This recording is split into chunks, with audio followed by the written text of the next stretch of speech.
Good evening and welcome to the Late Night Lounge here on Latte Firm, Friday the 13th of June. And it's an absolute scorcher in London, but sadly, the transfer window is not scorching for Arsenal. Welcome to the show, ladies and gents, boys and girls. Tonight is the Late Night Lounge, and if you've just been one of the 400 new subscribers that we've had this week, courtesy of the Daily Grind, welcome to your first Late Night Lounge. Just a chill sesh. We talk about Arsenal, talk about nonsense, give my co-hosts an absolute grilling on their terrible choice of snack, and we get involved in the chat. Welcome one and all. If you're tuning in for the first time, please do like the video, subscribe to the channel, and get involved in the chat, and that is where we shall head first. Louis, welcome, says, honestly, shut the whole transfer window, make it a draft like American sports, and we find out who teams have signed, all on one momentous night of television. Tired of listening to Chinese whispers? Yeah, listen, mate. I am feeling that frustration. I think it's further compounded by the fact that our rivals have just flown out the blocks, and it is very, very frustrating. Donald says, firstly, I live 65 miles from Islington. American is in the other direction, 7,000 miles away. Why should we do anything that Americans do? English football is the greatest sport on the planet and the most watched. Remember, certain American networks are trying hard to put out Premier League matches on US soil, which is not what should have ever happened. Listen, we're going to talk about the FIFA Club World Cup tonight, of course, kicking off in the States. Going to bring the guests in and talk about their opinions on that. Let me know in the chat what you think of that. We're going to talk about the defense. Gabriel Magalhaes is back in training. Jarell Hato is being linked with a move to Arsenal.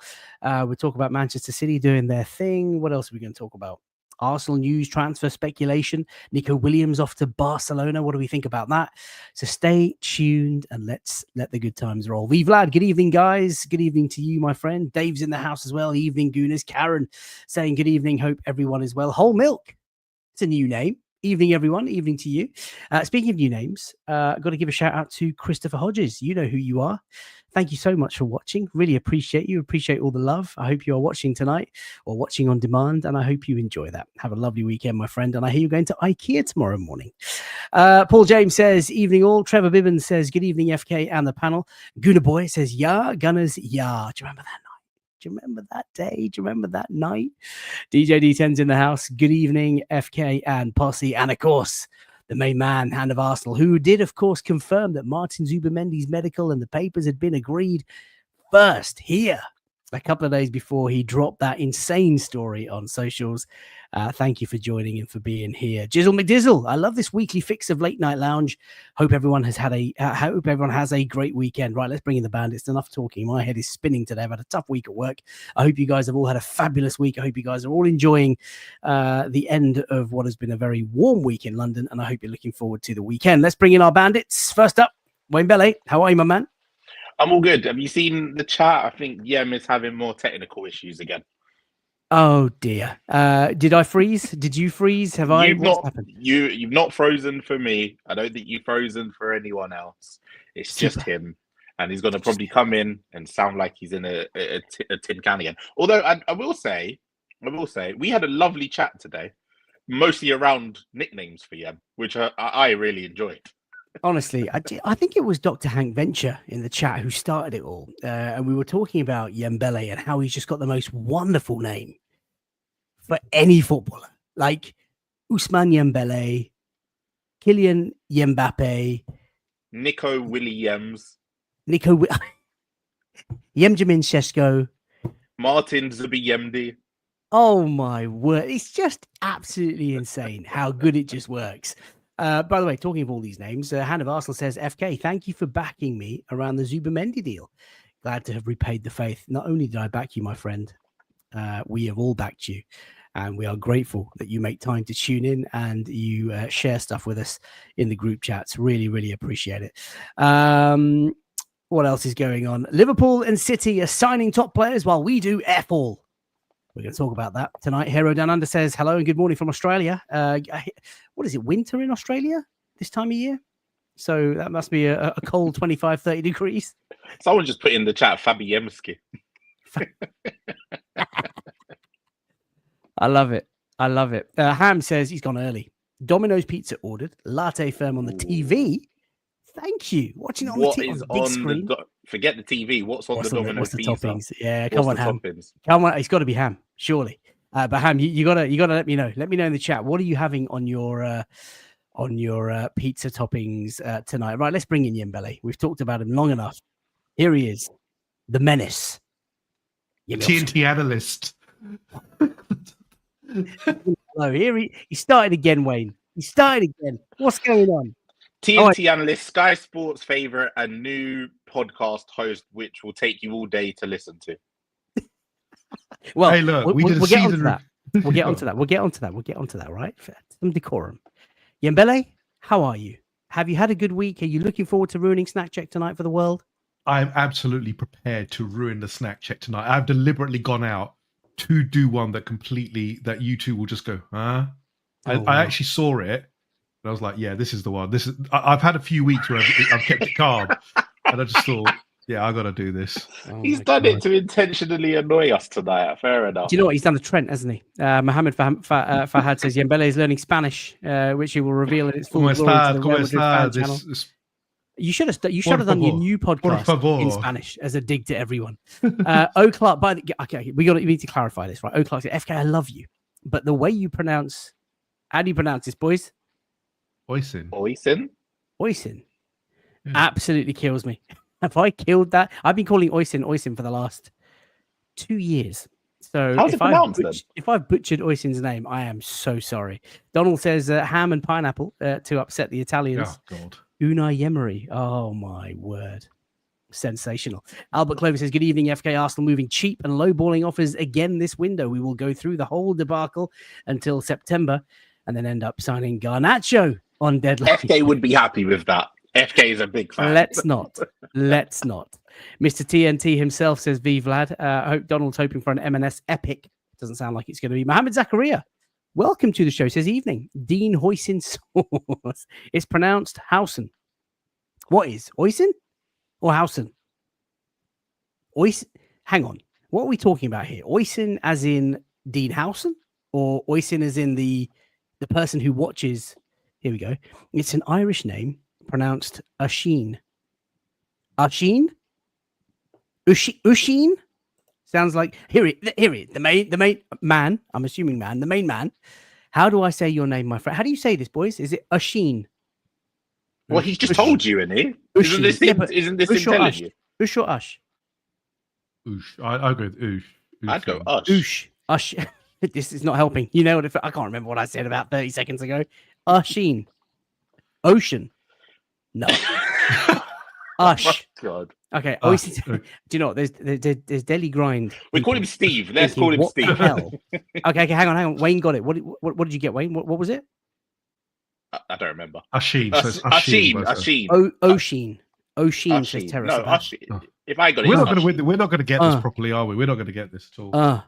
Move on. Sheen. People. Just Sheen. There you go. Sheen. O2B. No, he's giving it to you broken. Sheen. He's giving it to you broken down there. Sheen. There you go. Okay. We're back to 5-year-olds, aren't we? Sheen. We'll go Sheen. Ham is, by the way, just confirmed. He's let me down. It's not ham. He's got ranch barbecue pizza, chicken fingers, and some cookies. Well, do you know what? On the subject of chicken fingers, let me go first tonight. Do you know what? I had a really big lunch today. Shout out to I can't name the prospective client. Had a really nice lunch today. Delightful. So full that I'm literally eating leftover fish fingers from the kids' plates. You cannot beat leftover bird's eye. I think we had enough chicken. I think we did have enough chicken yesterday to a big accommodate pile you. of them right here. Where do you stand on fish finger sandwiches? I love them. Love fish finger sandwiches. What is there to stand? I don't understand. What goes in them? Tartar fish sauce. Fingers, tartar sauce.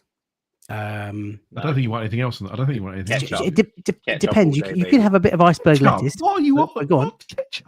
Ketchup in a fish finger sandwich. Yep. No, I do have. If you're feeling fancy, a little bit of cheese. I have a big pool of ketchup there, God. Which I'm ready to douse the kids' fish fingers. Having a fish finger sandwich. That's just wrong. It's like the fillet of fish. The fillet of fish, if you have ketchup with it, don't work. Charlie Sheen. Why would I have a fillet of fish? This isn't I'm helping. Just saying, it just doesn't taste right. Oshin. Peter. Oh, don't even get me started on Peter's surname. Peter McClanahan. Mate, this is I'm offending the Irish tonight. This is English for kids tonight. This is so bad. This is English so bad. language for DJ kids. D10 says ketchup is for amateur. Ketchup is terrible for you. Oh, by the way, it's such a nice warm day. I've got a stupendous fizzy beverage. Oh, very nice. Which flavour is that? Fruit twist, mate. Oh, why does it look so cloudy? I can't drink that anymore since Jamie Oliver ruined the country. Oh, don't do anything to ruin me. Whoa, Grumpy Doctor, fish fingers and custard. Whoa. Come on, are you expecting? Are you 7 months in? What's going on? What is going on? Are you 2 years old? Louis says he's got ketchup. Right, come on, hit me. What you got for snack check? In fact, before Yembele ruins the decorum, Wayne, what do you have tonight, my friend? I kept it simple tonight. Some of Robinson's finest. With smart, that's in the bottle. Some summer fruits, obviously Robinson's cordial, and from the local shop with the clearly labelled multi-pack bag, not to be sold separately. Contravening you can't knock it. I love the fizzy drink cans, not to be part of a multi-pack. Do not sell separately. Do not sell separately. How much, boss? 55 pence. Love it. So yeah, salt and vinegar squares for me tonight. Do you know what? I was in Bossman's shop, yeah, and a can of Pepsi Max, it says 69 pence on it. He charged me 75p. So I'd have words. I mean, I was so thirsty. I was like, boss, what's going on here? He goes, where's my 6p? I was like, what? Where's my 6p? You should be saying. Sugar tax. Oh, yeah. Maybe. Barhan says, Wayne snack check is the calm before the storm. Come on. There's a storm coming. Bring it on. But Donald says, top tip, FK. Go buy some Stokes ketchup. Less vinegar, mostly packed with ripe tomatoes. I will try that, Donald. That sounds delicious. Andrea Berta. Right, come on. Wayne, bring disgrace. Bring disgrace to the watching world. Right. So this is what I've got. It is. Go on. Right. It is what's called a dorayaki pancake. So it is 2 pancakes with chocolate in the middle. It's actually pretty good, but I know uneducated people just won't get it. So I know it's above your level. What's wrong with the normal pancake? I have never heard that in my life. Let me just search this. Dorayaki. It's Japanese. What is wrong with a regular pancake? Nothing. But why not put chocolate in the middle? What is wrong with a grown-up snack? Yeah. This is a grown-up snack. What are you talking about? Dorayaki, Japanese red bean pancake. Come on, Yem. I've got elevated tastes. Louis says Mate, Yem hold wins. on. Whoa, Grumpy Doctor says Yem wins. DJ D10 wants to know what sort of chocolate. Milk chocolate. It's delicious, actually. Is it warm at least? You need I warmed it up so it comes cold. Tuck it in the microwave for a minute. Just let it ooze out a little bit because I like it on the... That must be piping hot. Delicious. Okay. Got it from our local Japanese. Sakura. All right. Hang on. We have a local Japanese.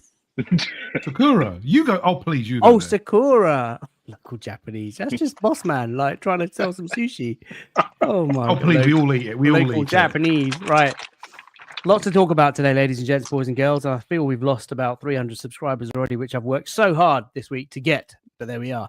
Listen, if you are a regular late night lounger and you have not been to the Latte Firm timeline or channel feed, I have started doing these daily shows. Hopefully you guys are enjoying them. 20 minutes, 25 minutes a day, talking about different things, rounding up news, and hopefully we can have a signing at some point to celebrate.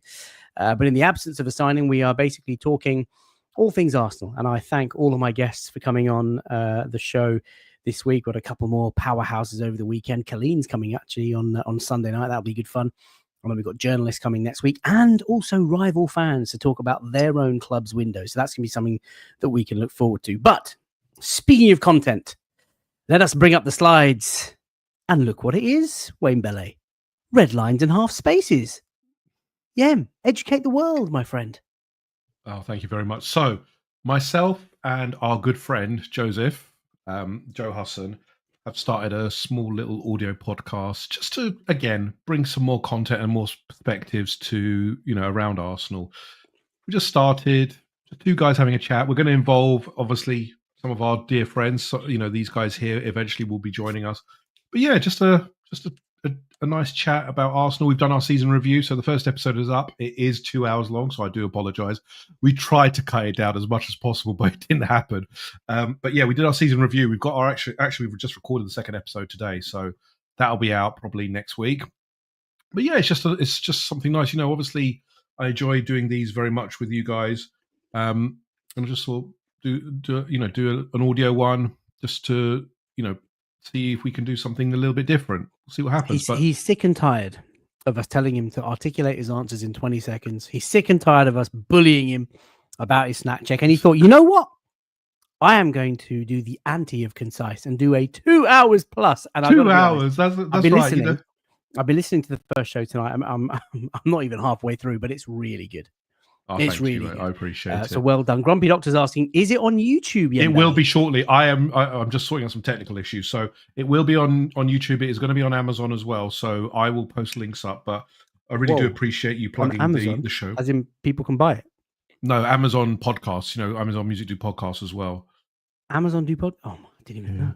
So yeah, so I appreciate anyone, if you can subscribe, tweet about it, it'll be really appreciated. I really do appreciate all of the people here, and FK and Wayne were the first ones to jump in and provide the support. So thank you very much, guys. And what's your Twitter handle? So the Twitter handle for the podcast is redlines_HS. I couldn't do the full thing because obviously Twitter doesn't allow more than 15 characters. So yeah, go and have a look. It's on our timeline. So have a look. And you'll find it on Spotify and Apple shortly, as I said, YouTube and Amazon. Please do have a look, have a listen, and feedback. Feedback is always appreciated. The only way we learn is through understanding. Well, you don't seem to be learning, mate. We tell you to concise your answers. We tell you to sort out your snack check. We tell you to sort out your. No, but I did this. I did this deliberately just to rattle you. Yeah, we tell you about snack checks every week, and you get worse and worse. So yeah. Oh, next week I'm probably going to go well above coleslaw flavored ice cream. God, that's Yembele's. Oh, there's thunder outside. Yeah, I can hear it right now. Is it? That's good. Yes. Grass needs some water. It's been a very dry day. Ham says Morten Gamst Jemerson. Ham's on a roll tonight. He's on a roll. And DJ D10 some advice. They're saying you got to put it on all the platforms. That's something to look forward to. I need to put it on all the platforms. I think Latte Firm is only on Apple and Spotify at the moment. And I'm grateful. Lots of really good interest. Thank you for tuning in. Right, Yem, good luck with that venture. We will be here. We'll be there to support you as well. Everybody who wants to get involved. Yem Venegor of Hesselink. Oh, God. Do you remember Jan Venegor of Hesselink? In Championship Manager, he was the don. I very much remember him. Do you want to feel slightly old? Have you seen his son is in the Dutch under-20 squad? No. Or under-19 squad for the tournament? I am feeling old now. Next thing you tell me, Javier Saviola's got his kids now is playing somewhere else. Oh, geez. That's crazy. Right, let's get into football action. Only 18 minutes gone and we've done absolutely F all. Ham says storms hit here in Kent. So probably going to hit London too. My lights are flickering. That's not a good sign. Yeah, it's on the way. Donald says, I had monster thunder this evening. Now huge lashings of rain hammering down. I love your adjectives. I love your English there. What a word. Lashings of rain hammering down. Oh, beautiful. Grumpy Doctor says, now I want Doriaki. Thanks, Shem. Class Shem Hunterla. You guys are just going to keep going. Right. FIFA Club World Cup 2025. Let me set the scene, ladies and gents, boys and girls, in case you're wondering, what the hell? So the 2025 FIFA World Cup gets underway in the United States, so in America, across the pond, from tomorrow. It's going to be played under a new format. It's a month-long tournament that will now take place once every 4 years rather than annually. It was previously contested with just 7 or 8 teams, but now will feature 32 from around the world. How have teams qualified? Teams from each of the 6 international sort of confederations will be at the World Cup. So Asia, Africa, Europe, South America, Oceania. Who have I missed? Australasia. And basically, they will all fight it out for the FIFA Club World Cup. From England, there are 2 teams. Chelsea, boo, and Manchester City, boo. Other notable teams from European leagues, Germany, Bayern Munich and Borussia Dortmund, Italy, Inter Milan and Juventus. From France, Paris Saint-Germain. From Argentina, noticeably, River Plate and Boca Juniors. And yeah, you're right. There's lots of chat talking about ticket sales not happening. Al Hilal are also there from Saudi, and from Spain, Real Madrid and Atletico Madrid, which is some big names. Prize money. Get this right, lads. £775 million will be split amongst the 32 teams, with the winners pocketing just under £120 million. That is prize money, not television money. That is prize money. TV money and potential sponsorships and other trips and other things are extra. So that is what is happening. The matches will be played in 12 stadiums across various states in the USA, before obviously America co-hosts the 2026 World Cup. So lots of football going over to the States. Where can you watch it? DAZN. And obviously if you've got devices, you can do that. And that's pretty much it. So that is the FIFA Club World Cup. First question to you, Yembele. How do you feel about this Club World Cup? As Jizzle McDizzle says, joke tournament. Yeah, exactly that. It's a joke tournament. It's a money-making scheme. Is it really, Ian? If we were there, would you not be hyping it now and looking forward to Arsenal taking on Boca Juniors tomorrow? No, absolutely not. I'd actually be more worried about our players because it's at such a bad time. The season has just ended and you're already going into another tournament that's going to end mid-July, sorry. And then that's it. You're back into pre-season effective. So there's no rest for your players. It is a money-making scheme purely now. And again, we're now seeing this kind of proliferation of as much football as you can get. Where does it end? I mean, this is just if Arsenal were there, I wouldn't be particularly happy at all because I know that for Chelsea and Man City, it will affect their Premier League. They'll probably start quicker, but they'll burn out quicker as well in the season because they're just playing too much. I'm not enthused by this at all. I find it a joke. Look, I'm not trying to be detrimental to the teams who are in there, from the other countries, but it's going to be a joke tournament. I think, when you play one of the big fish against one of the minnows, what's going to happen? It's a glorified friendly, effectively.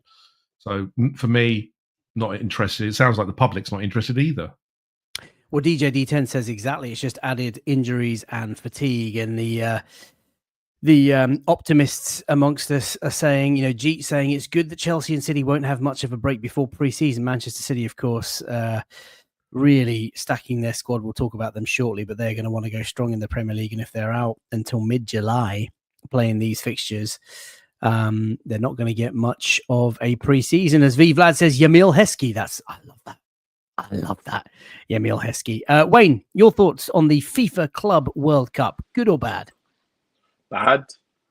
It's just stupid. Because you're not being... Why are we so critical of this? I mean, because go on. Because people are not really being invited on sporting merit at this stage. Yeah. Like the Chelsea of today have been invited because of something they done like 3 or 4 years ago. Like there's no real... It is going to be held once every 4 years. So in theory, if Arsenal won the Champions League this season, in 4 years' time, we'll be invited. That doesn't make any sense. That's illogical. Like do you know what? The best thing about this competition is that it's like a test event and a test run for the World Cup next year. And you remember they used to do it the year before international. They used to have like the Confederations Cup. And they used to have that as the warm-up for the World Cup. As FK's being broken into, it seems like. They used to... My missus is out for dinner and the kids are upstairs. I'm hoping they're asleep. Something's going on. Anyway, go on. No, it's just a test event for the World Cup. And the most annoying part about it is they're selling it as, like you said, all of those billions and billions of dollars to try and promote it as like a rich prize fund for the teams that are taking part. But they are not going to make any money off of this at all. Like at least with the prize money in the Premier League, with the prize money of the Champions League, when there were discussions of the Super League, you can see realistically where the money to cover that was coming from. You're going to be watching a major tournament that they're selling be played in like a 50,000 seater stadium and only 12,000 people there. Like that, no one wants to see that. No one cares about that. And the level of quality, like I appreciate that you need like the Saudi teams, the teams from Africa and all across the globe. I appreciate you need representation from everywhere. But like if you look at PSG's group and the group that Chelsea are in, they're just gonna batter them because of the level of finances that those teams have by comparison. Like it's just not really a competitive tournament. So I just think it's very, very stupid. The fact that they've not been able to sell TV rights and the fact that it's gone to DAZN and it's been made free. DAZN is normally they'll charge you for anything. They will absolutely charge you for anything. The app might be free, but to watch something on the app, you have to pay for. Like the fact that you're able to watch these games for free just goes to show that no one really cares about it and they're forcing it down our throats. The fact that even in the UK, like the likes of Channel 5, like free to air TV channels in the UK, no one wanted a part of it. No one cares. And yeah, it's more importantly, it's just sad for the player welfare because they're now going a full calendar year from the Euros into the league phase, into their leagues, into a longer season than ever before, European season longer than ever before, into the Club World Cup, a 2-week break into next season, and then there's a World Cup next year. Like the player welfare is just not being thought of at all. It's not, and I'm kind of relieved that Arsenal aren't in it, and I'm also relieved that there's no international sort of tournament for the men's this summer. I mean, the England friendly the other day was a total joke, and you just don't need to play these games. Zaid Ibrahim says it's a good tournament for participating non-European teams who don't make a lot of money. Dan's just scared, terrified me. Mini FKs are doing a snack check downstairs in the fridge. Karen, yes, I do have a doorbell camera, and it dawned on me when you messaged that I should check it, which I did, and it's my missus. She's back home, which is great. Can I also add just one more small point on the tournament? Unfortunately, it's also being played against the backdrop of quite a bit of unrest in the US, given what's happened in LA and the spread of it. And when is there not unrest in the US, Jim? No, but it's severe enough that you know when you hold these events. So you said preparation for the World Cup next year. It's not ideal for the country that's hosting to have such unrest and for a major tournament to go on.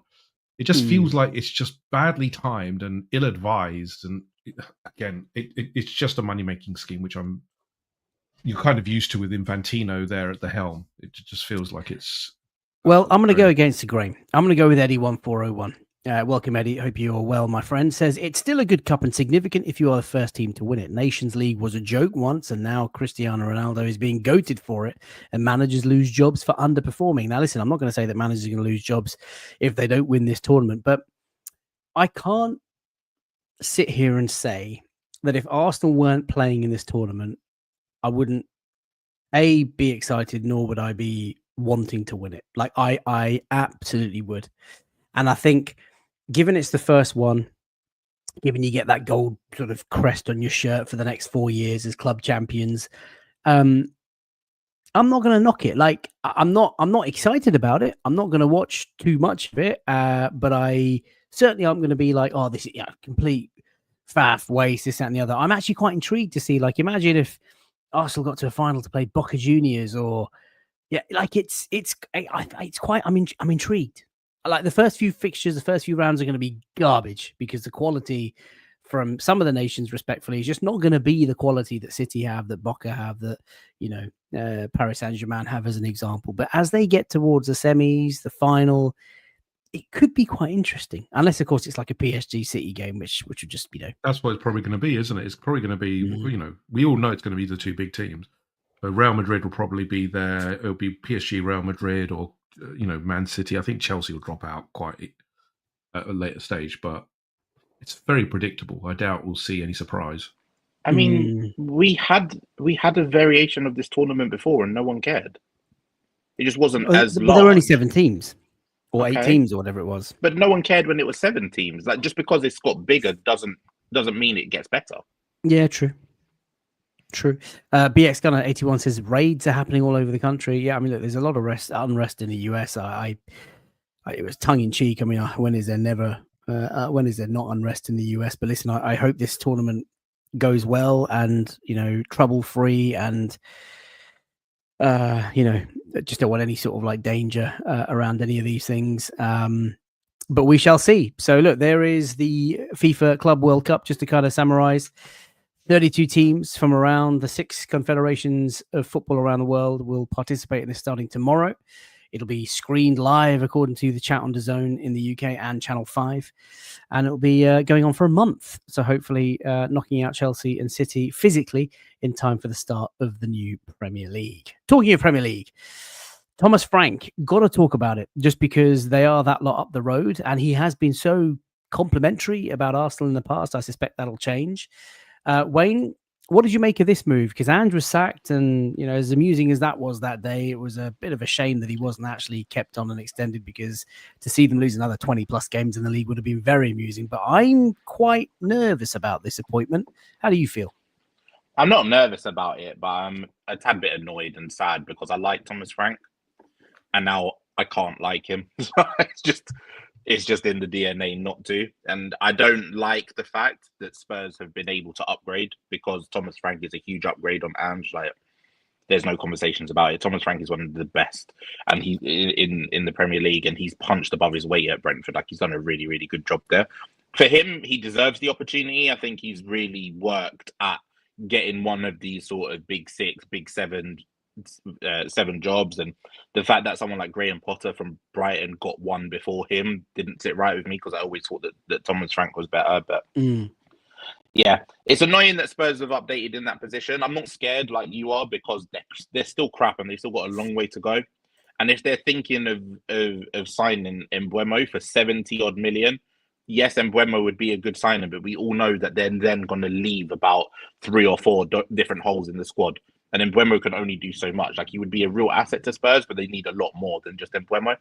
So yeah, I think it's annoying because I really like him, and I don't want to dislike him. And it's made North London derbies at least somewhat tactically difficult for us and interesting, I suppose. And I enjoyed walking over Ange the way that we did in the past. But yeah, I'm not worried. I'm not worried they're going to take a huge jump. They'll still be sort of in between the range of 5th to 10th or something like that, I imagine. Oshin says, I'm very fond of Thomas. Afsar says Thomas Frank is a top manager. Listen, I didn't say I was scared. I said I'm nervous, because I don't think North London derbies are going to be that straightforward anymore. It is no longer going to be our training ground, because he is a good coach. He does have an eye for talent. And as Grumpy Doctor says, there goes our guaranteed 6 points from Ange. I mean, it was like taking our dogs out for a walk every fixture, but that is not going to happen. And look, I think you're being quite disingenuous there, Wayne. I think 5th to 10th is where Spurs always sort of have been. I mean, this season was an exception.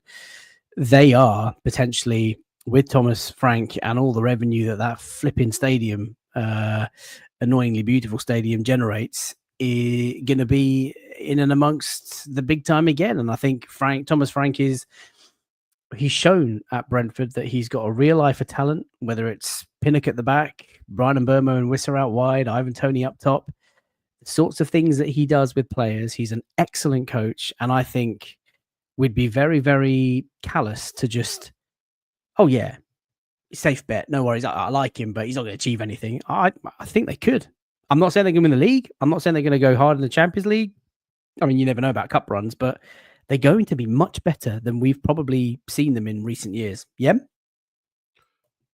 Yeah, I think anything's an upgrade on Ange in the league, given their form. It is a bit of a sad thing. I agree with Wayne. I did like him, but obviously it's very hard now to do that. The big question for me with Thomas Frank is obviously he's going to have to manage European expectations, which he's never done. It's a very different game in Europe. How's he going to do that? How's he going to manage the twice weekly stint, the lack of training? He's been at a very settled club, very settled. He knows what's going on. Spurs are not that. Spurs are kind of chaotic. Can he bring that calm to them? He's trying. again, Daniel. I feel like we're labeling or penalizing Thomas Frank because of Spurs' history. Like, we know they are a mess of a club. We know they've done nothing, right? But he's a really good coach. He's probably as good a coach as they could have got. They've had good coaches before, but while Levy's there, like, they're never going to be able to go above and beyond what the minimum expectation of them is. Like, Poch was a really good coach when they had him. And they got to the Champions League final. Okay. I mean, like, that doesn't happen to Spurs. That shouldn't happen to Spurs, but it did, and they were so close. I wouldn't go that far, but I mean, they were. You get to a final, I mean, you're close to winning a cup, right? The way that they had that squad was different because they had someone in Gareth Bale who became one of the best players in the world, and they were able to sell him for big amounts of money. Then the same with Kane, and they've wasted that money. While Daniel Levy's there, Thomas Frank could be as good a coach as he is. Like, I don't think he's going to become any worse in his coaching abilities, and he's going to make Spurs a solid side and a difficult side to beat, and they're going to play some pretty good football under him. But is he going to be given the access to the resources he needs to make them a consistent top four side? Because if you look again, Spurs have spent big. They've spent more than us in the same time that Mikel Arteta has been Arsenal manager. They will spend. It's not you, but the rhetoric around Daniel Levy is tight and this, that, and the other. He absolutely is, but he has backed his managers. He will back Thomas Frank. I mean, there's talk about them, going in for Brian Mbeumo now, taking him away from United, 60, 70 million pounds. Like, the spending is not going to stop. And now they're back in the Champions League. And with, like I say, with the stadium, nervous is the word. Frank is their best bet since Poch, says Farhan. Like I say, he's a good coach. And listen, on the point of, I like him. He's a really likable character. I enjoy listening to him when he talks. I enjoy watching his, post-match interviews, his press conference. He's a very smart guy. He did a Thomas Frank masterclass on the coach's voice, which was really, really insightful. I think Spurs have got themselves a really good man, and I'm a little bit nervous about it, but I think we're going to end this conversation there because we're borderline praising them. But listen, you don't think, I mean, fifth to 10th for you, Wayne? Yem, where do you think Spurs might end up with Thomas Frank next season? Probably 5th-ish. It depends again on City and Chelsea, because if they... I mean, that would be amazing to go from 17th to 5th in 1 year. But that's not hard. It's not hard. They've got some good players. Of course it's hard. Of course it's hard. No, but the way Ange played, I mean, it was so open. Thomas Frank won't do that, and he's adaptable as well. That's the difference. He's an adaptable coach. He does set up his teams well against different opponents depending on what the situation is. So I think they will be up there. I can't, again, they've got a reasonably good squad. It depends on the departures as well, because if someone like Romero goes, that's a big change in the defense, because I don't think Danso or what's the other guy's name, Dragusin, is good enough as a replacement. So it depends on outgoings. Well, we shall see. We shall see. Let's stop talking about the vermin. But Thomas Frank, you are now one of them, and I no longer like you at all. The league's in trouble. Manchester City have flown out of the blocks now. Look, lads, I talked about this with James last night on the Daily Grind. They have made 4 signings this window already in Cherki, Reinders, Aït-Nouri, and Bettinelli. And it looks like Sverre Ipan, the guy that we were after from Rosenborg, is going to move to them as soon as the window reopens in 5 days' time, which is crazy. But they're not messing about, Wayne. Since we last signed a player, 8 players, £400 million. Now, James thinks they are anticipating a transfer embargo, courtesy of the 115. But I think they don't give a damn. What do you think? They don't give a damn. I will be more surprised if they get an embargo than if they don't at this point. Like, I just don't see it happening. Like, I think they'll get like a hefty fine, probably some points deducted, and that will be that. But I think the reality of the situation is, who expected any different from a City side that are really in transition at this point? Like, they're losing De Bruyne, the rest of their key members of their squad are really, really aging. Like, you think of the players who have played the bulk of minutes over the past sort of 5-10 years at their best. You've got the likes of John Stones with really bad sort of injury problems, and you need to start thinking about getting rid of him. Carl Walker, he left in the middle of last season's getting on a bit. They needed to refresh the squad there. De Bruyne left. Gundogan's getting older. Bernardo Silva's getting older. And they're Man City. They're always going to spend big. I think at the end of the day, this isn't new for them. The fact that they didn't really spend big last summer was a bigger surprise to us because it's not really what they're used to. It's not really what we're used to from Man City. They normally spend like loads and loads and loads. But look, at the end of the day, they're always going to do this, and as long as we do what we need to do in the market, like I don't really care. Like Manchester City, we're always going to address their problems. It's just on us to address our problems, and whatever happens after that. Yeah, and Vlad says, I don't know about you guys, but those City signings aren't particularly moving. I still see them struggling physically. Now, listen, obviously they're away at the FIFA Club World Cup. They are going to miss Kevin De Bruyne. Rodri is back, but the thing about these additions, and again, I sort of refer to the show that I did with James last night. It gives them depth on the bench. You know, it gives them the chance to overcome any injuries, overcome any suspensions, go strong in domestic cups because they can rotate better. They can keep first teamers fit. I'm nervous about what Pep's doing. And you know, bear in mind, they're going to play for Pep. He gets the best out of most players, right? What do you think, Yem? I wouldn't say worried necessarily because I still think they haven't famous addressed... last words, Wayne. He's just jinxed it.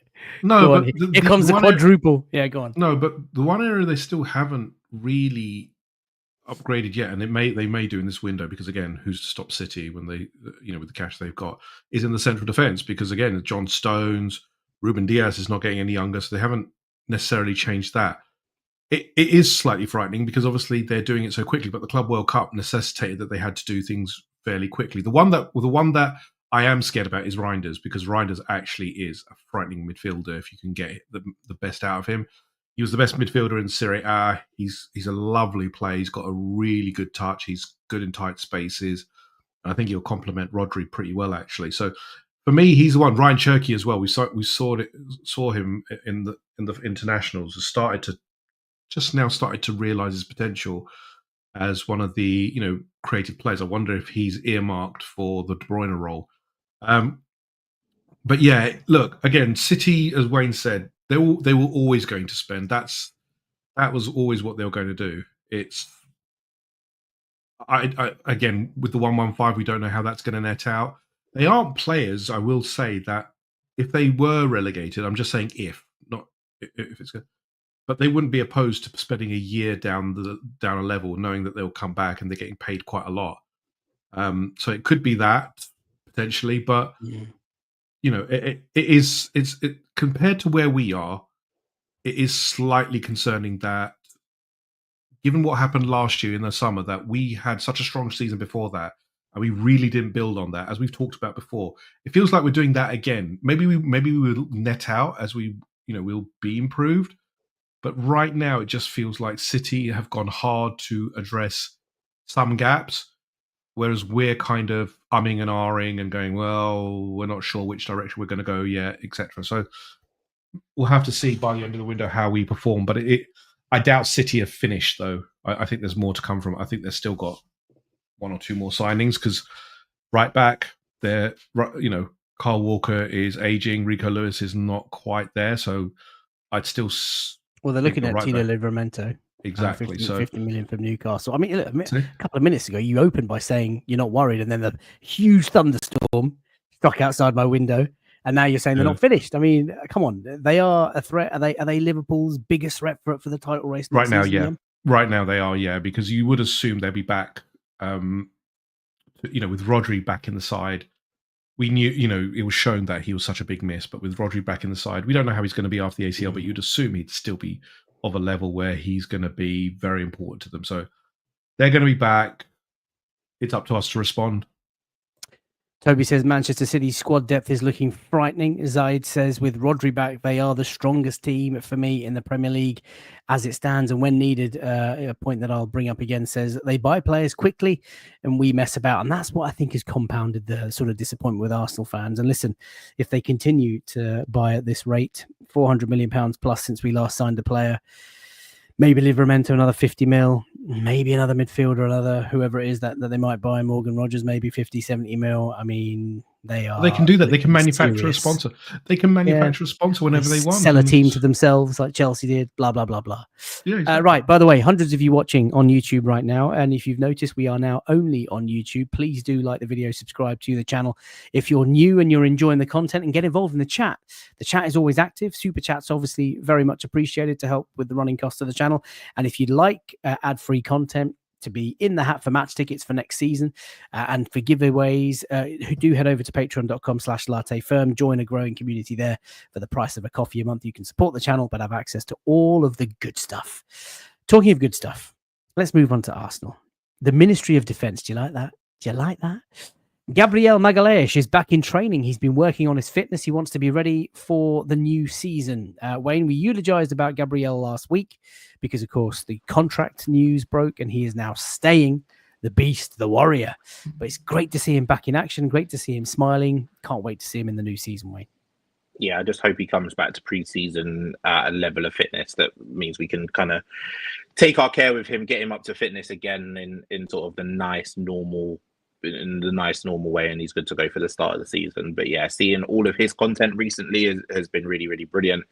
I watched his podcast appearance over, I think, in Brazil, where he spoke really, really in glowing terms about some of the players that he played against. And you hear what was funny to me, you heard the sort of fear in his voice when he spoke about Dusan Tadic at Ajax, because they asked him who are the top 3 players at number 9 that he'd played against, and he mentioned Harry Kane, Haaland, and from his time at Lille, Dusan Tadic when he was playing false 9 at Ajax. It was like the way it sounded like he had nightmares about him still. But yeah, just seeing his face, getting out and about, doing all of these appearances, and more importantly, not being with Brazil in sort of these friendlies. I always love it when our players are kind of home dealing with their injuries themselves and getting back to full fitness. And I'm looking forward to him going to pre-season. Fingers crossed he doesn't have any setbacks and he's able to board the plane abroad and play some minutes. I'm really happy to have him back. Yem in the squad, absolute warrior of a player. We've eulogized him about him so many times. Let's not sort of talk too much about that, but it wouldn't be a transfer window, Yen, without Mikel Arteta doing something at left centre back, particularly left back. And the latest name that's been linked, well, it's been linked now for a couple of years. I actually tweeted something back in 2023 that Arsenal had interest in Jarell Hato. Hopefully I pronounced his name correctly. What do you make of these links? Is he someone that you'd like to see at Arsenal? I guess it depends on the outgoings, because you'd assume that if it's a left centre back / left back, then if we're serious, it would be that we're getting rid of Kivior and Zinchenko. Obviously, Zinchenko we've known about is there for transfer, but Kivior obviously is the one who we are unsure about now. If Hato is being linked and there's a serious bid, then obviously you would assume it's for that, because otherwise he's not going to get the minutes. He's a good player. He's a good player. I think he's regressed slightly in the years since we originally looked at him. I think he's struggled a little bit with just a bit more of a consistency in football. He's had a few injuries. He's a good player, but the question is, we're not going to be able to give him the minutes because, Gabriel is still your centre-back. You've got Ricardo Calafiori, who I think is better at centre-back for me. Unless he plays left-back, which is Miles Lewis-Skelly territory as well. So Miles Lewis-Skelly, where does he play? There's so many ifs and buts with this one that I'm not convinced that we're going to... Let me tell you now, this kid will absolutely get minutes because Tierney is gone. Zinchenko will go. Kivior, I think, will probably be sold if we do step up our interest in this guy. Tomiyasu is not available. Miles Lewis-Skelly cannot be burned out, and we might deploy him in midfield if Thomas Partey doesn't get that new contract. But he has got the left back position absolutely owned. Granted with that, Timber cannot play every game every week next season, and he's just had his surgery over the summer. This kid is going to get games, and the reason why, I mean, let me bring this up from Opt Analyst. Since the start of 23-24, for players that were born after the 1st of Jan 2003, this guy has the most minutes. Second, Jude Bellingham. Third, Lamine Yamal in that time. And he is ever present for Ajax. He loves to play left back. 57% of his games playing at left back, 43% of his games playing left centre back. And there was a chat. And lots of people talking about YouTube memberships, by the way. There's a quick poll on there, but let me know. There was someone who mentioned in the chat, who was it, about wanting to see Arsenal go back to a back three. DJ D10, I seriously want us to go to a back three. That could help in so many ways. I mean, imagine Timber, Saliba, Gabriel, or Ben White, Saliba, Hato, or whatever. Like, Hato is so versatile across that left side. He's young, he's powerful, he progresses the ball. There's a great article on Breaking the Lines, courtesy of Zach Lowy out there on the internet, guys. Maybe we'll do a deeper breakdown into this kid, but he's so good. And listen, Uncle Jurian just needs to pick up the phone and say, hey, come to Arsenal. I mean, I'm excited about this kid. I've been excited about him for a couple of years. I don't watch Dutch football every week, but the reviews that he gets, there was a player rating for every Dutch centre-back across Europe's top leagues in history. And Jarell Hato last season had the highest player rating on average for all matches throughout the season, higher than Virgil van Dijk. I mean, like, the guy is a very, very promising player. I would love to see Mikel Arteta do business for this guy. Yeah? So I think he absolutely would play. And listen, strength in depth, we got to be stacked. We have to be stacked. If we're going to let Tierney go, who played lots of games towards the back end of the season, if we're going to let Zinchenko go for whatever money we get, and maybe Kivior, who of course came in for Gabriel, this is a no-brainer for me. Yeah, if we move those players on. The big one is going to be Kivior, because Kivior is the one who you assume can generate the more cash, because obviously his season, his end of season. I guess it's the question of how we sell, how much we get, because obviously we are, we're not a City. We're obviously putting a lot of our money towards the striker and the forward line, and then it's whatever we can get. Again, Calafiori is there. You'd hope he would be, if he can stay injury free, that he can play. It's a big if, though, Yem. And listen, it's a big if, and we cannot go into another season hoping that some players stay fit. I made this mistake last season, as Wayne reminded me every week. Like I said at the start of the season, we've just got 13, 14 weeks to get through until the January window. We'll be fine. And we lost like 10 players. Like, we know that Ricky Calafiori has missed more than he's played, Yem. We cannot take that risk. No, absolutely. You cannot, but obviously we're not City either. You just said we can. No, but we can't spend the money either. We're not City. We can't stack our squad because we just don't have the revenue to accommodate that kind of squad depth. In terms of, Hato will look for decent minutes. He'll obviously he's young. It'll depend how Arteta positions himself with Hato. Again, Chelsea are in for him as well, and Chelsea have something that we don't, in that they will offer him minutes because they're prepared to play someone, them for, umpteen minutes, for example. They did with Badashil, and he's terrible. So it's about how we can position ourselves with him, because obviously Gabriel is your primary starter. He's not going to be displacing him. He'll probably get some rotation minutes. Then it's about the left back, isn't it? So you're currently Lewis Skelly is there. How does he play in? And we thought Calafiori was the, once we got Calafiori, Hato, the noise died down. Maybe it hasn't. Arteta does love a good left back. He can't help himself. So, probably will end up getting one. Indeed. Well, listen, there's quite a lot of people in the chat who said they would like Hato, but Vlad just caught my eye saying would love Hato, but not at the expense of getting at least 2 attackers. Toby saying our wage bill is atrocious. Is it? I've not looked into too much. No, we're actually. I thought we were okay. We're pretty good actually on our wages to turnover. I mean, City and Chelsea are ridiculous. Maybe. Forward on Football, welcome. Says better late than never. Evening all. Yep, you've missed the first hour. We've talked about the FIFA Club World Cup. We've talked about Manchester City's madness in the transfer window. We've talked about an abysmal snack check and Yembele's new podcast. You missed quite a lot, my friend. We talked about Gabriel Magalhaes being back in football, back in training, back on the training ground, kicking balls and running on grass, which is great. Josh Miller says, sorry, I'm late. We can start now. Why are so many of you late? What's going on? Set your notifications. Come on, grow up. Right, time to get to work. One by one, Wayne, our wide men options are just running out. First of all, Brian Mbeumo, obviously linked with Manchester United, potentially now going to Spurs. Leroy Sané, which I think we'd all agree we didn't really want to see happen, but he was linked to us, and now he has gone to Galatasaray. And Nico Williams to Barcelona tonight. That is going to break a few Arsenal hearts. Where are you at in our pursuit of a wide player? I don't know. Just get one. Just get one. Rodrigo, would he be it? Would he be enough? Yeah. I think of the ones that we've been discussing and of the ones that we've been linked to, I think he's the best of the bunch. Especially when you're considering sort of the money and the wages that you'll be bringing them in on. I think he is the best of all of them. The problem is, I don't think it's as simple as signing him and he solves everything. Because I think he has a lot of the same, he will have a lot of the same problems and a lot of the same troubles that we have with Martinelli. Like, Rodrigo's not played consistently on that left-hand side for Real Madrid, I think, during the majority of his stint there. And if he wants to play there, that's fine, but he's not the best 1v1, like, to take on a defender. Like, especially when you're going on when he's going on the outside, like, he's not the best at that.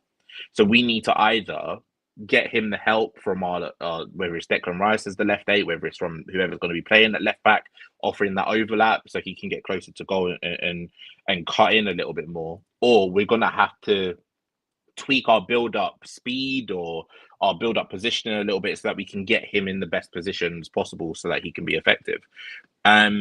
Nico Williams, to me, unfortunately, has been a guy that I think Arteta has built a left-wing position that is perfect for him. And there's only one guy that Arteta seems to think is capable of doing what our left wing does at the minute. And that's Nico Williams. And I don't think Nico Williams ever wanted to leave Spain. I think he would rather stay, if he doesn't move to Barcelona, I think he would rather stay at Bilbao than come to Arsenal or move to Chelsea or whoever, Bayern Munich, whoever it was linked to. And I think the reason for the wage demands of whatever they are, 250, 300k a week, because that's the only reason he would willingly leave Spain. I don't think he had any intention of coming to us at all. So it's really annoying that we've wasted the best part of two summers chasing him. Like, that's incredibly frustrating. I don't care what kind of his agent's saying or what his camp's saying, the fact that he wants to think about it or whatever those conversations might be. Yeah, like Farhan says there, we're just wasting our own time. And I think that this summer is one that we don't have time to waste. Like, I'm not in the camp this summer of being upset that, Man City have signed 5 players and we've not signed anyone. As long as by the time pre-season has started and that international group goes abroad for the pre-season tour, as long as we've got our striker, we've got our left wing, and we've got Zubimendi, I'm fine. Whatever else comes after that, there's still more work to be done. But whatever else comes after that, I'm fine with. We've still got a long way to go for that. But the frustrating part is we seem to be knocking on doors that don't seem to have any interest in us, in the likes of Nico Williams. And yeah, we can't afford to do that this summer. Louis says, these players need to stop flirting with us. We need to stop wasting our time. Options are running low. I did a winger sort of show, actually, as part of the Daily Grind channel feed, if anybody wants to watch that, with Dubbo and all the different options that were available. And there are other players out there. Ademola Lookman, Bradley Barcola, although I think lots of people are dreaming about that. I can't see him leaving the European champions this season. There's Eze that you could play out on the left. There's Antoine Semenyo from Bournemouth. We've talked about Brian Mbeumo. Hasn't signed for anyone yet, but of course it does look like he's going to follow his former manager to be current manager again by going to Spurs. There is talk of potentially Mitoma. There is talk of, there was talk of Leroy Sané, but that's not going to happen.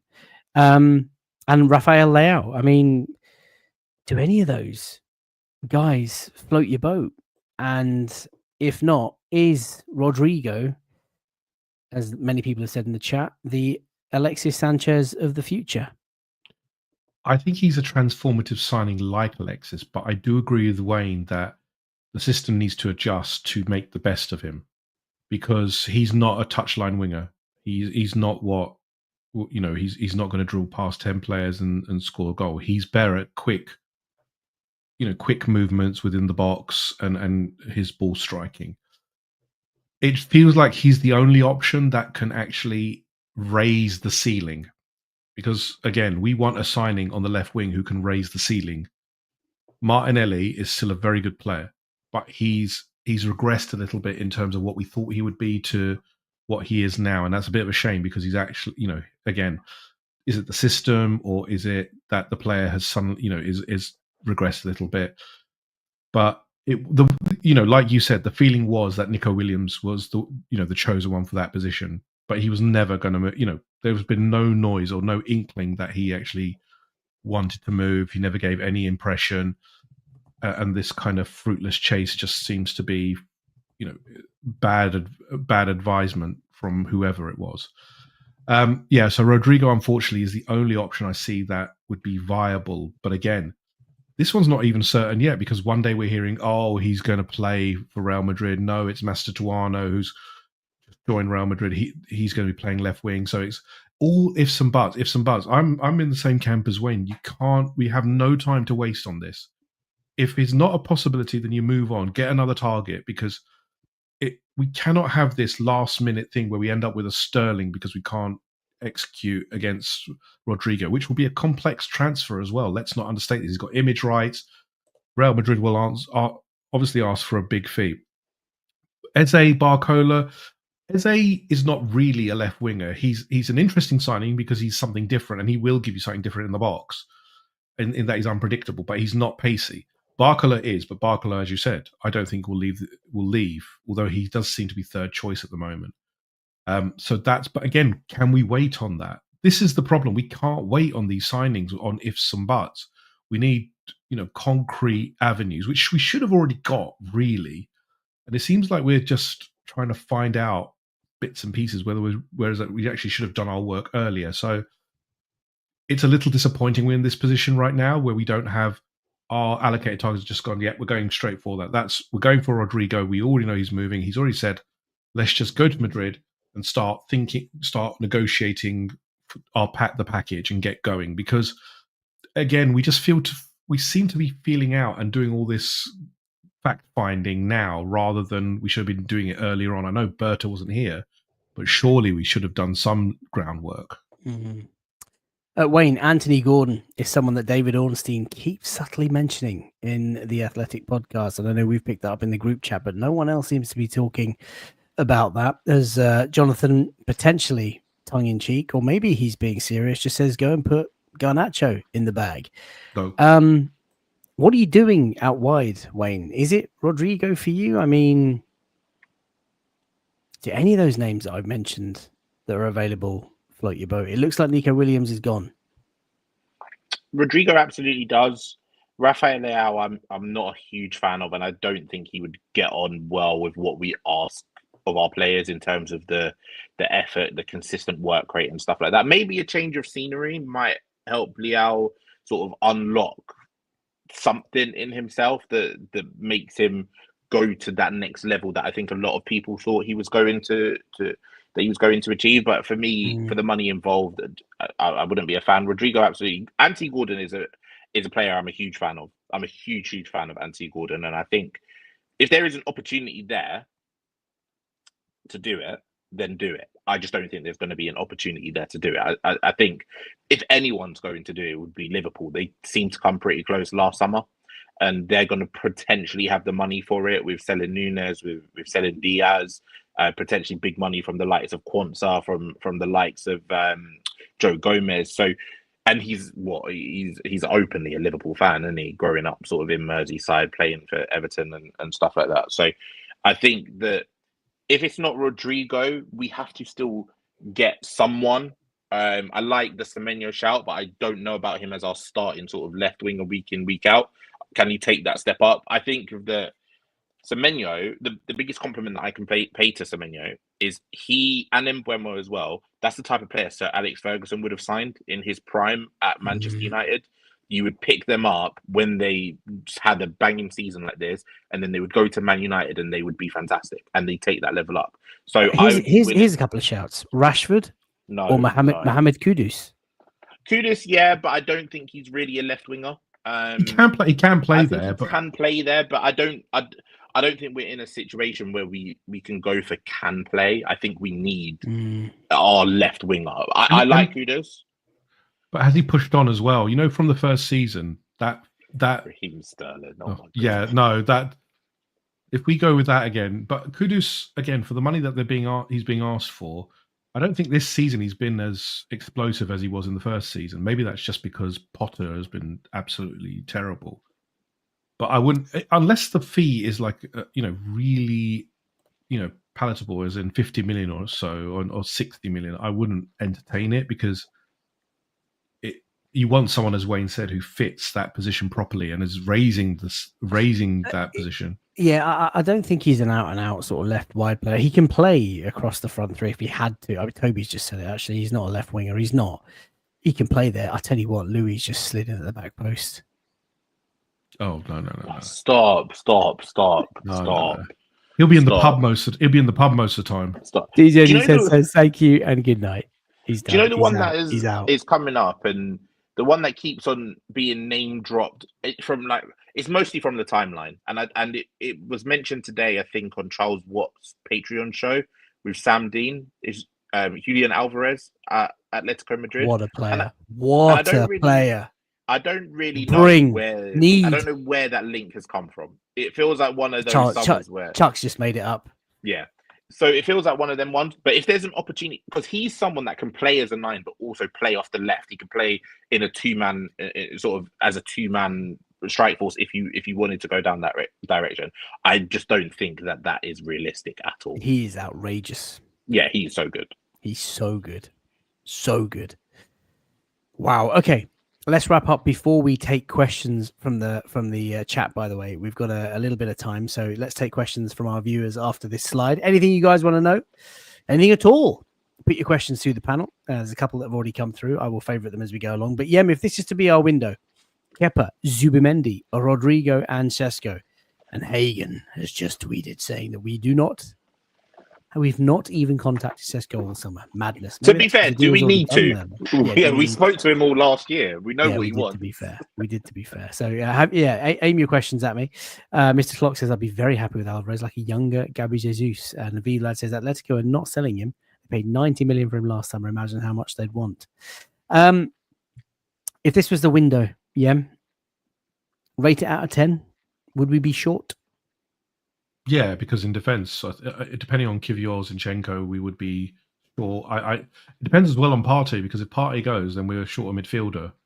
Because Zubimendi is not enough. That's to replace Jorginho, effectively. So, up front, yeah, I'd be happy with that. Sesko is my choice for striking. Rodrigo, as I said, would raise the ceiling. Kepa, I think, is actually a very smart buy. I think this one is, I'm actually quite happy with, because I think, Juan Garcia is a very good.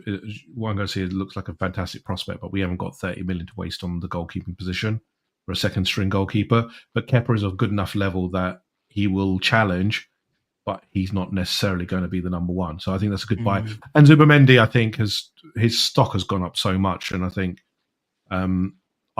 this one, if we can handle it correctly, and I think Arteta could be one of the buys of the season in terms of what he can actually do for Arsenal.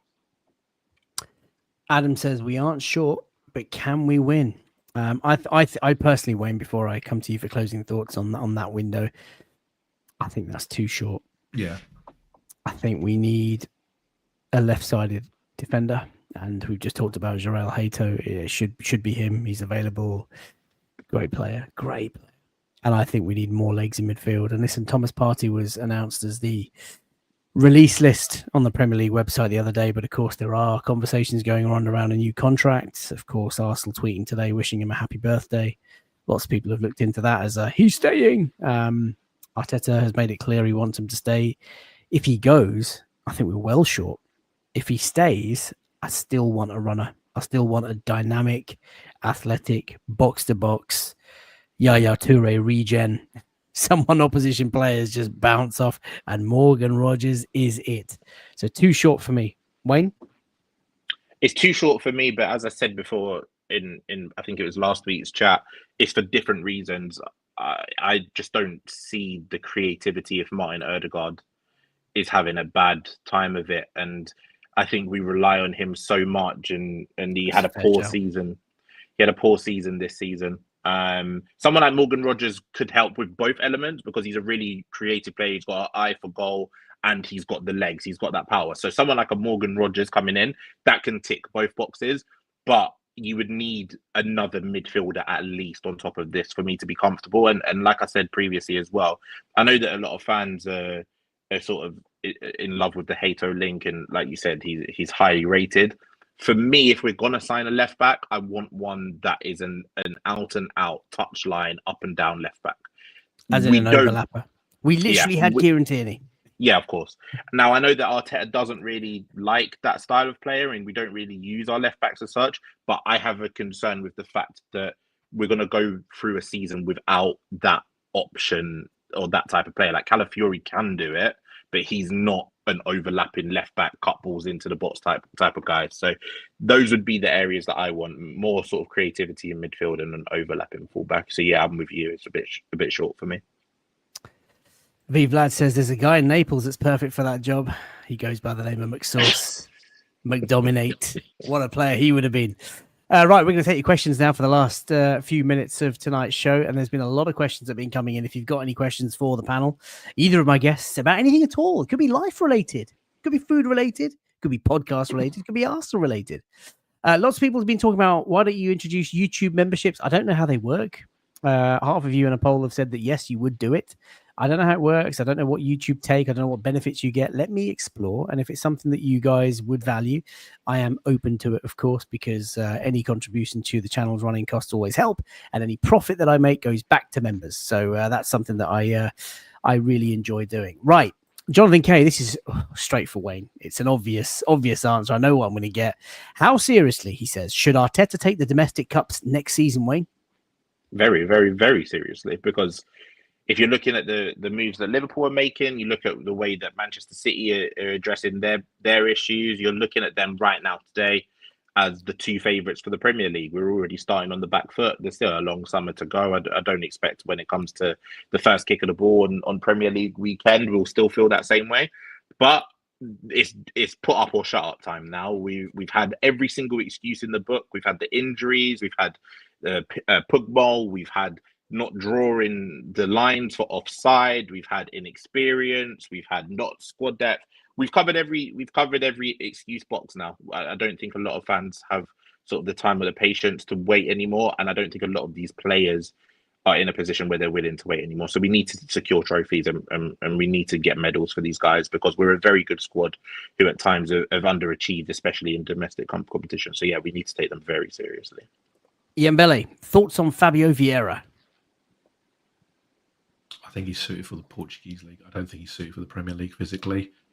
There is a player there, but I don't think physically he'll cut it within the Premier League. And I think the Premier League has moved on as well, as in it's more physical now. You need to have more running power. You need to be able to keep up.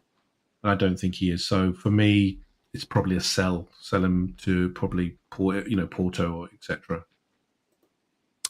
Interesting. Jay Dime's just in the house. Jay Dime, my favourite Arsenal steward. Welcome to the show. Hope you've had a good week, my friend. Hope the graft has not been too hard. Enjoy the weekend that is ahead. Donald asks, if Arsenal allowed Partey and Trossard to leave, can we afford to replace them as we need to have quality in the quantity for the bench and rotation? I think I kind of get what you mean. Yes, I'll take that question. If Partey and Trossard leave, we absolutely need to replace both. I've just said that if Partey even stays somehow, we need to add to that midfield. And Trossard, for me, is not it. I know there was a time when he was a clutch player off the bench. Too many times last season, a passenger in this team. Wayne, Farhan, are you concerned that Arsenal may get dragged into a top 4 race next season, while City and Liverpool are the only teams in the title race? No, I don't think so. I think that this season has probably scarred us a little bit because of the way we ended it. But I expect that to be sort of an anomaly. I don't expect that to happen again next season. Even if we're not even if we don't make signings, I still think we're at least the third best team in the league. Newcastle have improved, so it'll probably be between ourselves and Newcastle. But I still expect us to improve. So no, I don't think we'll get dragged into a top 4 race. And if we do, something has gone very, very wrong somewhere. Jonathan's just come back on the Fabio Vieira piece. Says he's playing in the Club World Cup. Let's hope he has a stormer. Let's hope indeed, just to boost that transfer fee if it happens. Dan Alpha Yem says, would you be happy if Partey stays out, Zinchenko goes, or would you be happy with Lucien Agume? Of course, playing out in Seville, French under-21 midfielder, fantastic prospect. Zubamendi, Sesko, Hato, and Kepa. Would you be happy with that window, Yembele? No, because we haven't addressed the left side, the left winger. We've got, again, there is a distinct need. Our priorities, to me, is the striker, the left wing. Obviously, Zubamendi is there already. If Partey goes, then yes. And then left back, as Dan has said, then yeah, you would have to go with Hato or someone like that. And then Kepa, yeah, I think Kepa is a good one. But we have to address that left wing. It's, again, for depth reasons, we need that kind of attacking source, because we already know if it is Sesko that we go with, even Victor Gyökeres, there's still a gap in the creativity through that front line and it's so imbalanced on the left side that we need someone there who is going to be a primary, creator and agitator through there. Well, that's a good question. I mean, Tyrone's also sort of asked, are you concerned that we're not in for a backup for Odegaard? And I guess the wider question here, and Clive Palmer said this on Wednesday's show that we did on the Daily Grind, that he's concerned about the lack of depth that we have from a creative front. Ethan Wanyeri, promising, not the answer. Can't rely on him to bail out Arsenal Football Club at that age. Max Dowman, everyone's talking about, and how we can't block him, but the kid's 15. He's doing his mock GCSEs, for goodness sake. He is not playing for Arsenal next season. I mean, are you nervous about this, Yem? Slightly, because it showed in this season when Martin Odegaard was injured, we rushed him back because we struggled to create chances. There's a couple of, obviously Ethan Wanyeri is one that's mentioned, but as I've said on occasion, he looked lost when he played centrally. He really did struggle to get into games. In the Newcastle game, he was absolutely nowhere because I think the game is still not. I don't think he can play that position as well as he does when he's a right wing. The other option that's coming to mind is obviously if we get a striker, then Kai Havertz will drop into that second striker role, and we'll effectively have the pivot of Zubamendi, Rice, and then you have Kai Havertz playing just off a striker. So that's another option. It's not as creative. Hang on, if you're talking 4-4-2 and you have Havertz off a striker and you have Rice and Zubamendi in midfield, you've presumably got Saka, Martinelli on both sides. Saka, Martinelli, or Saka and a right, and whoever we get on the left wing, yeah. And then where do you play Odegaard, club captain? No, but Odegaard. So I'm playing on the premise that Odegaard doesn't play in that game. He's been rotated. It's the option. I'm just saying he's not rotating the club captain. Go on, Wayne. I also don't think it needs to be the conversation about a backup for Odegaard. We need more creativity with Odegaard in the team. When you think of our best, when you think of our best team right now, our two creative players really only are Saka and Odegaard. Declan Rice obviously does produce his magic, but I wouldn't call him a creative player. And he can produce that magic whether Odegaard's there or not. He can produce that magic whether there's two playmakers there or not. There are certain games and certain scenarios where we're going to need to break down 12 men on the goal line. And you need to have that extra intricate passer and that extra playmaker in midfield. But do you think that also might necessitate someone who can dribble as well? Because what's happening is that what we couldn't do was to get Odegaard and whoever into that position to make those passes. We need to open them up a bit more. The other question is does Martin Zubamendi allow us to have a bit more of someone who to platform doing the deeper passes that Odegaard was doing to allow us to transition quicker, to open teams up? That's the question. I do think it's a legitimate concern that we don't have someone who can step into Odegaard's shoes, say he gets injured and we want to play our usual 4-3, 4-3-2-1, etc. All of this kind of stuff. But it's who are you going to get? Because again, who do you get that will be happy to play in that role? Well, that's not our job, though, Yen. We don't need to know who. We all recognise. We all recognise we need that depth. They've got the data. They've got the scouting network. A club of Arsenal size should have 10 targets for every position that we work through. But what are they doing when we're playing football? like you said last week, FK, we're looking at 60 games a season. If we're looking It's to not sustainable. achieve something, like I you know. need big But squads. You need the big player squads. who's closest, but the player who's closest to Martin Odegaard in terms, if we're replicating like for like, is the one who's just gone for 116 million to Liverpool. He was the closest in terms of. But you don't need like for like with Erdegaard. You can get a playmaker that does something a little bit different in a different way, like a Gibbs White, like a Morgan Rogers. But that's 70 million. That's 70 million. Maybe No, give Morgan. It doesn't need to. It doesn't need to be. Get your money out, buddy. We were linked to Severe Nipan, who was 15 million, and he's a creative player. He would have played minutes. We signed Fabio Vieira like a Shirky. Turkey would have been interesting, but I think City had his hands. They had their hands with him already. You know that fee does not make any sense. Well, no, we were talking to the boy. He came to London, saw the club, did all that sort of stuff. Josh says Yemi's onto something with that lineup though. Should be open to Odegaard sitting some games out with that option available. Zubimendi can take on some of that final third passing. Let's just rattle through some of the last 4 or 5 questions and sort of blitz through them. Farhan said, "Come on, this is obviously for Wayne. Arteta sacked, resigns. Who would you want as the next boss, Wayne?" Right now, today, I'd like Julian Nagelsmann, but he just signed a recent contract with Germany, so I don't see him leaving. Hopefully, Barca have a horrible season next year, and Hansi Flick is available. I'd love him. Luis Enrique is my favorite manager in world football. If there's a way to get him, there's only one answer, Luis. But he's my head. My heart would want Cesc. Oh, hang on. I suggested it in the group chat and you laughed at me. No, I didn't. I didn't laugh at you. I didn't laugh at you. My heart says Cesc. If he has another really good season with Como in Italy, then my heart would.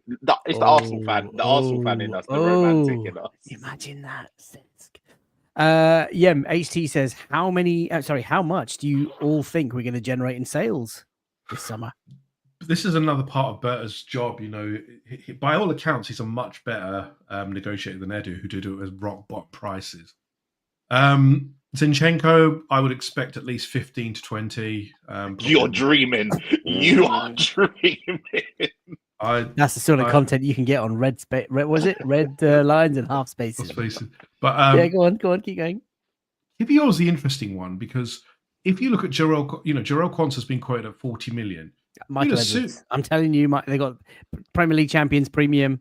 Michael Edwards is going to shit. Al Hilal have got an excellent signing, mashallah. How much? Come on, answer the damn question. I think it will probably be 50 to 60 million, depending on who we can, how many people. Fabio Vieira as well as another one. I think we will try to sell, but probably at rock bottom as well. Wayne, J Dime says, would you take next question? No. Question for me, Mike. I'll take this one. Which United player is this year's McTominay? I'll tell you who it is. It's Garnacho. The kid is going to light it up wherever he goes. I'm telling you. Remember the name. He's a good player. He's a good player, but he's not. He's actually stinks. His head is all over the gaff. The boy is a mess, but he is 20 years old, 30 plus goals and assists in a couple of seasons. He is a very talented boy. Someone somewhere is going to get a top player out of him. I'm sure of it. There you go, Mike. Yembele, is biryani the best dish in the world? And lamb or chicken? Lamb. And it is probably the best dish in the world. Wedding biryani is elite. Oh, wedding biryani. Wow. And if you don't know what we're talking about, go and find an Asian wedding, just crash it. Me and Faisal talked about this because on the way home from Arsenal, there's a wedding banquet venue. There's a wedding going on. We're like, do you know what? There are so many good places, people, to just go out and get yourself a nice chicken biryani with some raita and some salad, or a nice lamb biryani with a little bit of lamb curry on the side. But it's Bangladeshi biryani. Don't mistake it. Bangladeshi biryani is your top level. Donald says he prefers lamb all day, but he prefers a madras. Wayne, last question for you. Adam James Welsh asks, how does the window for other teams make you guys feel as a Gooner? We kind of touched on this, earlier on when we were talking about Manchester City spend, but how does it make you feel watching the others? Are you a bit like Kermit the Frog by the window panel? Nah, not this year. I used to care a lot more, but now I don't because I think it's so obvious what we need. and the areas that we need it. And if we don't get it this summer, then the club just aren't serious. So I'm not too jealous. Like, obviously, I'd love us to sign Florian Wirtz, but the reality is we don't really need Florian Wirtz at this stage. We need a left winger, we need a striker, we need the 6, and we need a couple more across the squad. So yeah, as long as we do what we do and we believe in the manager as much as you guys say you do, then we should be fine, shouldn't we? We should be fine. Chan's in the house. Lower North Bank Elite Photography says, finish the food with something from Gales. Oh, their baked goods are so good. Whole Milk asks, can any of you cook? I'm a really good cook. I can. I'm a really good chef. What's your signature dish, Wayne? What's your signature dish? My signature dish is either lasagna or like a Trinidad roti, like similar to the doubles that you had before, but like a Trinidad curried roti. The doubles that my wife destroyed, and I had the remnants of what was left. Yembele, what's your signature dish? Tuna pasta. No, tuna pasta. Cornflakes with cold milk. No. I can do lambuna. Very good lambuna. A lambuna. Two more lambunas over here. I made Uncle Roger's egg fried rice just recently, and it was next level. Honestly. Uncle Roger? Do you know who Uncle Roger is that the one out of the packet? No, that's Uncle Ben's. That's Uncle Ben. Rogers? Oh my God, Fires. Do you know what? We're praising this guy. I need to know. Man's got you made on someone's egg fried. So you put some egg in some rice and some soy sauce. Well done. Well done. It's got to be a roast. I love doing a roast. Roast is literally just putting a bird in an oven and just hoping you. Oh no, it's not. You're hoping. Hoping. It's called cooking. It's called cooking. And I love to cook. Hopefully that answers your question. And Jonathan K, which is your favourite Arsenal kit next year? I've not seen them. Your away kit. There's the white one. I'm looking forward to the white one dropping because I'm excited for that one. So is that the away kit or the third kit? No, that would be the third. No, the white one would be the third kit, I think. Yes, the third kit. Because the blue one is dazzling. I mean, I'm going to get that. I love the burgundy, the red currant on the third kit just reminds me of our 2006. Yeah, looks like our 2006. Oh my God! Oshin says he makes Oshin. Are you a man or a woman? I don't even. Oshin, what is that? Is that a female name, male name? Yeah, it's spelled dal. I make a good dal. I make a good dal. Dan says cornflakes and cold milk. Donald says my chow mein are next level. I now hate chow mein from the Chinese takeaway. Guna says you can cook all of me, all of us. I don't think so. Oh, jeez, that's an awful one. When are we going to do a post-match phone-in, Wayne? We should probably do one as a sort of... Yeah, we should probably do one, though. Yeah, ask people if they can cook. Yeah. Nothing else going on in Arsenal world. Indeed. The white kit looks sensational, says V-Vlad. 2008, 2009 heritage. Cesc Fabregas. Alex said Cesc at the San Siro. Talking of Cesc. Louis says, have you seen the training shirt? No, I've not. However, we need to there is like a... Cup, please. Yeah, just that white kit. Fantastic. Noble gesture. Just give them the money for knife crime. You know when these kits are going to drop? You know when these collections are going to drop? Well, don't give them the money for knife crime. As in for the knife crime charity. Oh, Faisal. Right. But, yeah, I think we have to leave it there. It has been a fabulous show tonight, ladies and gents, boys and girls. We've kept it to under an hour and a half, which is great. Thanks, Yen, for trying your best to... I've got a piece of sync, new podcast and everything. Well, yeah, just give your podcast one last... Sorry. On the training kit, there's a baseball shirt that they're going to release soon. Oh, yeah, I saw that. Absolutely beautiful. Can't be wearing a baseball shirt. Come on, games. No, it looks so good. It looks so good. Listen, if you rock up to the Emirates wearing a baseball shirt, believe me, I will be there. It's a good thing we don't see him. We see him from a distance, so we don't have to. I'll just come and hug you in it. I'll come and hug you. I'll wear it first day of the season. First home game of the season, can you get your name printed on the back, or is it not that sort of a shirt? No. Is it just like a it's like jersey a button shirt up? It's like a jersey shirt. Button up shirt to the Arsenal. Obviously, club level boy. Beautiful. He's gonna wear a buttoned up shirt. Right, Yem, take us out with a little link to your new podcast. Yeah, if you can, everybody, just take a look at our new podcast. Red Lines and Half Spaces on Spotify and Apple would be really appreciated. First episode's gone up. Check the socials. Give us a follow. And if you want to follow any of these two chaps, Yembele is available at Verge59, Yamin Yamal, and Wayne is available at Wayne's World 20_. My personal is F Carnage. I will be back tomorrow with the Daily Grind, a short daily feature. We'll talk about something, anything. And then Sunday, Colleen's going to join as well, which would be great because she's not been on the channel for a while. Look after yourselves. Enjoy the warmth if you're in the UK. Have a good weekend. cherish the time that you have with your loved ones and your friends, and cherish the time away from football. Actually, and the window's shut. Just enjoy it. Go out, get some fresh air, cut the grass. Maybe not because it's raining this weekend. Actually, yeah, that's probably a bad idea. Stay dry. Stay indoors. Take care. Bye for now.